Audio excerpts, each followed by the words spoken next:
Meu nome é Felipe Lintz, falo diretamente daqui de Mogi das Cruzes, São Paulo. Aproveitem também para se inscreverem em nosso canal no YouTube, que está batendo os quase 600 mil inscritos. E também sigam as nossas outras redes sociais, como o Twitter e o próprio Instagram, que você pode encontrar pelo @ojacareditanga, e tem minha própria página também, @FelipeLintzJacaré. Bom, então vamos lá, pessoal. O que eu tenho para falar nesse bate-papo ao vivo aqui com vocês é sobre a lamentável, a triste morte do Arthur, o neto do Lula, que morreu de meningite meningocócica com apenas 7 anos de idade. Uma situação que deixou nós, independente de se é de esquerda ou de direita, muito tristes, até porque, infelizmente, a meningite é uma doença que ainda vem afetando diversas crianças e até idosos, a considerar que a meningite ela tem dois tipos, tanto a bacteriana, quanto a viral. A bacteriana é considerada um tipo de meningite mais grave, e essa doença, infelizmente, ela não é, como eu disse há pouco tempo, incomum de acontecer, principalmente em crianças, que foi o caso do Arthur. E uma coisa que nós, do Jacaré, aqui gostaríamos de deixar muito claro é que a morte dessa criança ela tem que sim ser muito respeitada. Nós lamentamos, e desejamos também à família do Lula todo o nosso apoio, toda a nossa caridade, porque é a vida de uma criança inocente que não tem absolutamente, digo e repito, nada a ver com os crimes cometidos pelo seu avô. Muito pelo contrário, É uma criança que tinha muito pela frente, tinha muito a realizar.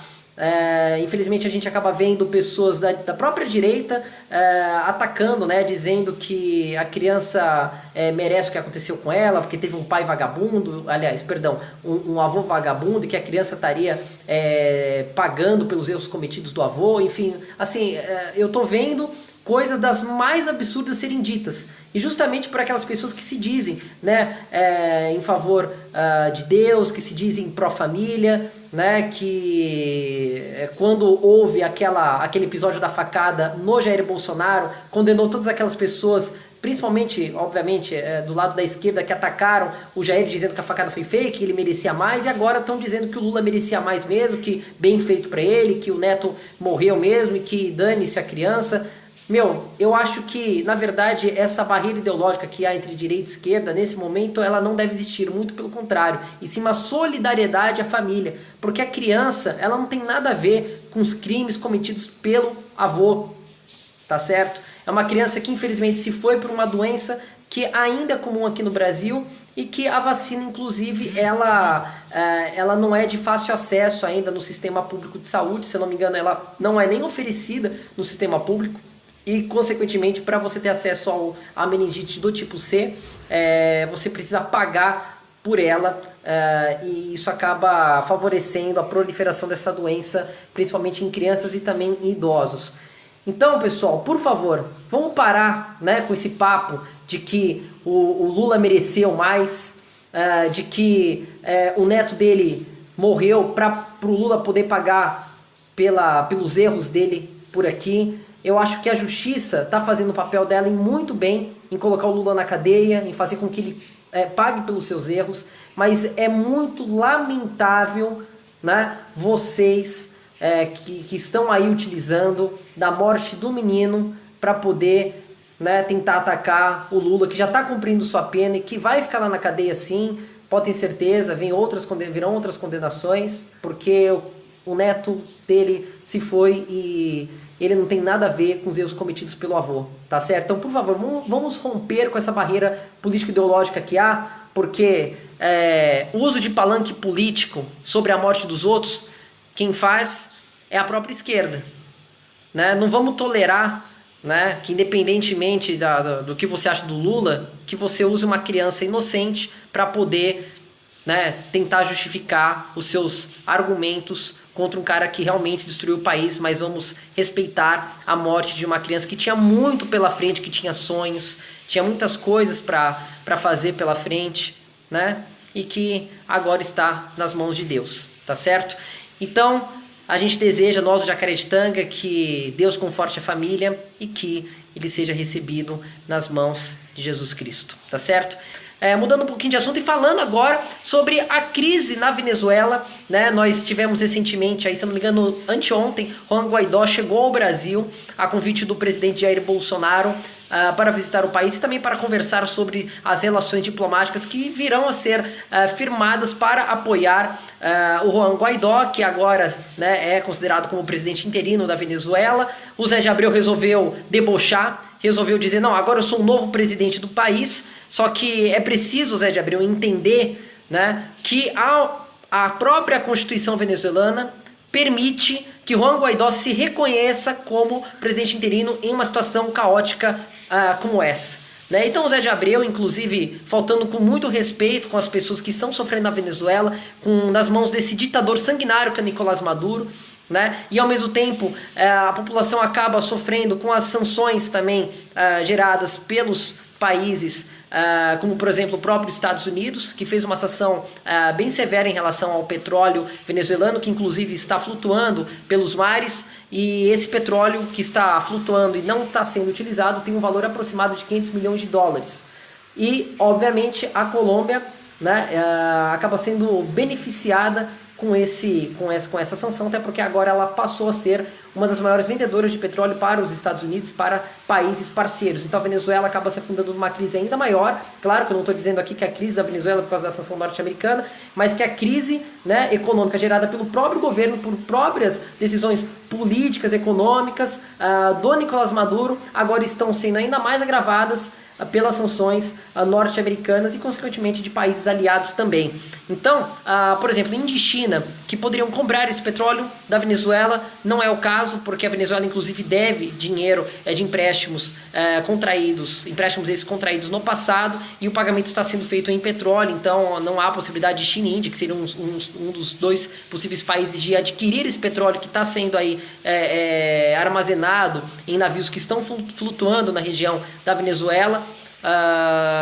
Vão permanecer dessa forma até que Nicolás Maduro acabe cedendo e entregue o poder a Juan Guaidó, que é um cara que vem se mostrando como um líder da população contra esse ato ditatorial do Nicolás Maduro de cercear a população, de impedir com que ela tenha acesso a alimentos doados pelo Brasil, fechar a fronteira, né, um verdadeiro crime humanitário.